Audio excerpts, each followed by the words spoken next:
Network. This is Pasa, Nashville.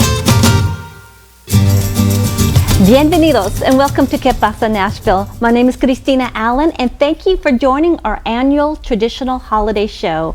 I am pleased to have with me my dear friend Marcela Gomez with the Hispanic Marketing Group, but also a native of Colombia. Yes, hi Cristina. Thank you very much for being here. And today's segment we're going to talk about the beautiful, your native country, Colombia. Yeah. Its traditions during the holiday season, which is mostly celebrated Christmas. Correct. As well as the food. So we're going to share with everyone the beauty of Colombia, its traditions, as well as its food.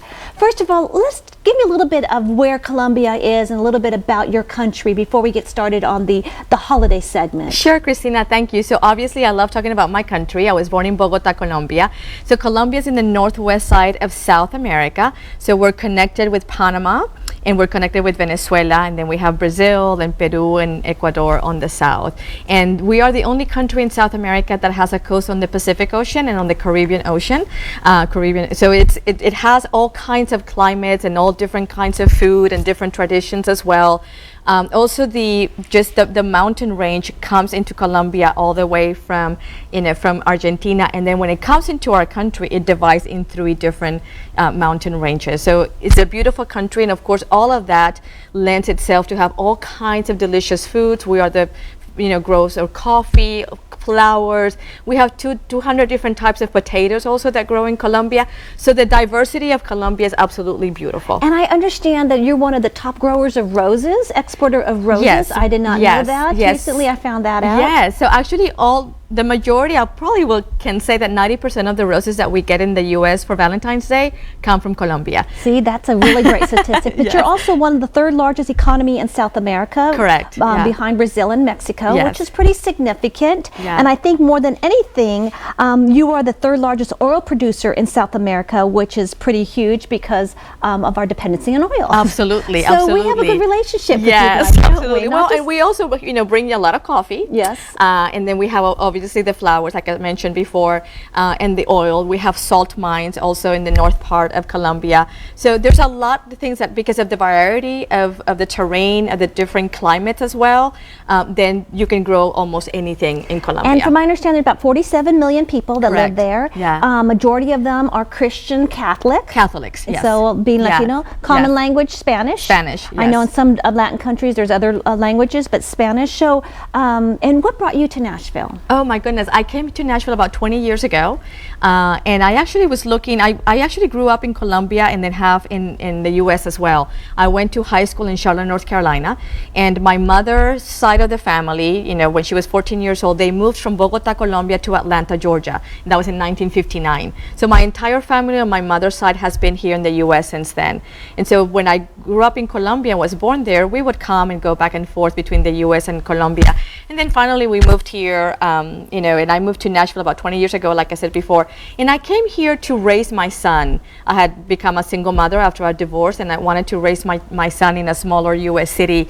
And so we moved here without knowing anyone. And it's not a big little city anymore, is it? It's not a little city anymore, yeah. So with your son, tell us about some of the traditions you taught him as he grew up, because being away from family, which Atlanta was not hard, you have to really seek those opportunities to share the culture to your son. So give me some examples of how the holiday, when does it begin in Colombia? Okay, well sure. Well, the beauty of being in another culture is that you can integrate both. Yes. And so that's the fun part, right? So we, in Colombia, our holidays actually begin on December the 7th, and that is the Dia de las Luces, or the Day of the Light. Yeah, and so what we do traditionally, we when I was growing up, you would go outside and put you would light candles around your house, right? Now you can, some of the candles are not, are kind of fake candles. And then you also have los faroles, or the little lamp lights that you can put also. And that basically signifies that's where we believe that Archangel Gabriel told Mary that she was going to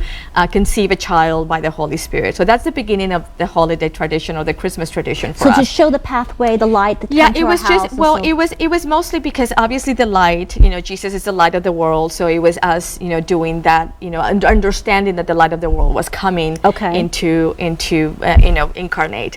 And then December 16, we begin what we call novenas, which I know in Mexico they're called posadas. And basically what we do is we get together, in one home every night until Christmas Eve. So let's say that tonight is December 16th, it'll be at my house. And that was always fun for me because that's my birthday. Oh, that's so even December better. 16th was always the beginning of the novena. So it's 9 days before Christmas. It's 9 days and before like I said, Christmas. I think we've had Yes. it, Los Posadas, which Correct. I was used to. Yes. And that is what? Well, that you get your family together, your neighborhood together, and then you read, you sing villancicos, which are our Christmas carols. So you sing that, and then you read from a passage from a specific book called the Novenas. And so you read a passage on that starts with the book of Luke that talks about, Mary is going to have a baby. And so each night kind of walks you through that process of when they had to leave Nazareth, and when they came into Bethlehem and all that. So until you get to the 24th, which is then the reading of that Jesus was born. And so during these nights, for 9 nights, are they with family, with friends? Yes. Is it a party? Is it a reading? And so then there's food? Because that's how the posadas are where I grew up. Correct. Yeah, and that's what I just said. So you get together at different houses during those 9 days, and you have your family, you have your neighbors, and then you have all this delicious food that you have, and then you have the kids that sit around the manger. So one of the biggest traditions that we have is that we build a manger.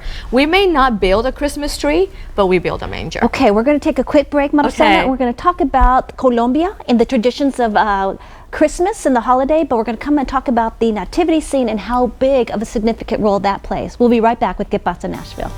That was 7